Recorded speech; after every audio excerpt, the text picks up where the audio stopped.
Joséphine, c'est une boulangerie, une pâtisserie et un restaurant en même temps, les trois en même temps.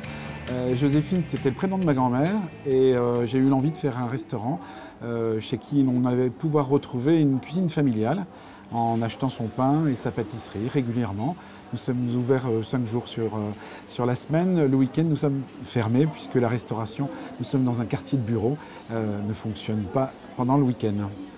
Et la décoration a été faite avec beaucoup d'objets que j'ai chinés pendant 20 ans de meunerie, des objets ayant attrait à la boulangerie et à la meunerie.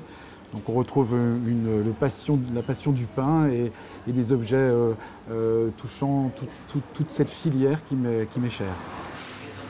Par rapport aux autres, c'est vrai que le cadre est quand même très agréable. La déco est très sympa, on mange bien pour un prix qui est raisonnable et ils sont surtout très sympas. On a les petits déjeuners chez Joséphine avec un ticket moyen à 8,50 à peu près.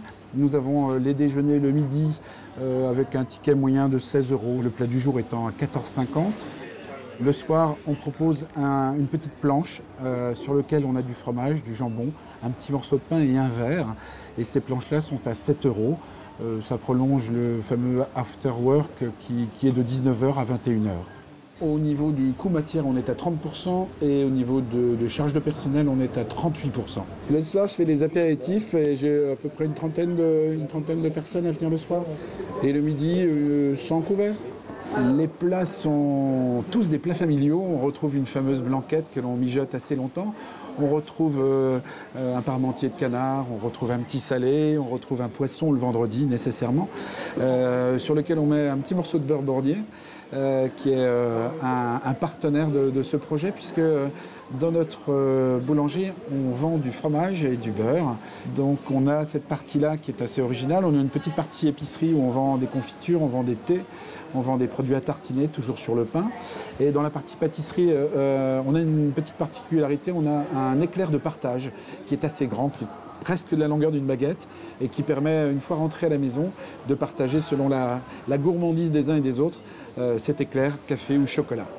L'investissement, ça a été une acquisition d'1,2 million. On a fait 400 000 € de travaux. On est parti sur 2 millions d'euros de chiffre d'affaires. Je pense faire des développements à l'étranger. Je suis un petit peu attiré vers une possibilité sur Bruxelles ou sur New York. Mais un deuxième point de vente, certainement sur Paris. Je suis à la recherche. Et ça sera de toute façon toujours le même principe. Une boulangerie-auberge dans laquelle on retrouve une cuisine familiale. Donc c'est une fausse innovation, c'est une innovation vers de la tradition.